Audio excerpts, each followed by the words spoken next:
Gaur goizetik hasi gara, 9:00etan etorri gara hemen Aldai plazara, 120 kilo barraskilo eman ditugu, ere egon da musika eta puzgarriak, gero arratsaldean 7:00etan egon da Dankaetako laguneko kale jira, eta gero 10:00etan hasi gara guk danborrada egiten. Gaueko 10:00etan danborradarekin hasi gara, 200 pertsona inguru aritu gara danborra jotzen, kaleetatik aritu gara giroa sortzen, kaleak alaitzen, eta Alberto Azero plazan geratu ostean pizkatxo bat hortik jotzen, herriko plazara hurbildu gara, 12 inguru, justo 12 jo baino pizkat aurretik Kaniri omenaldia egin diogu Agur Jauna abestiarekin.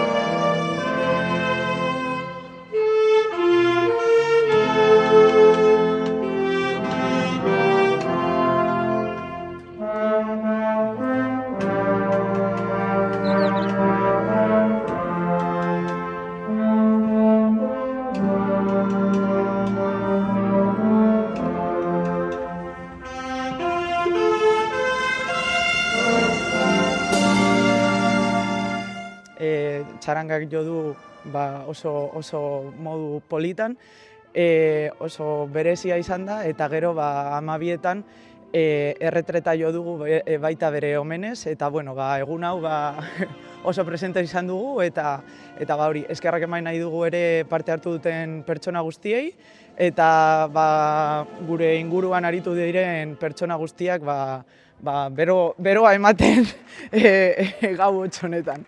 Beraz, gora San Prudentzio! Gora!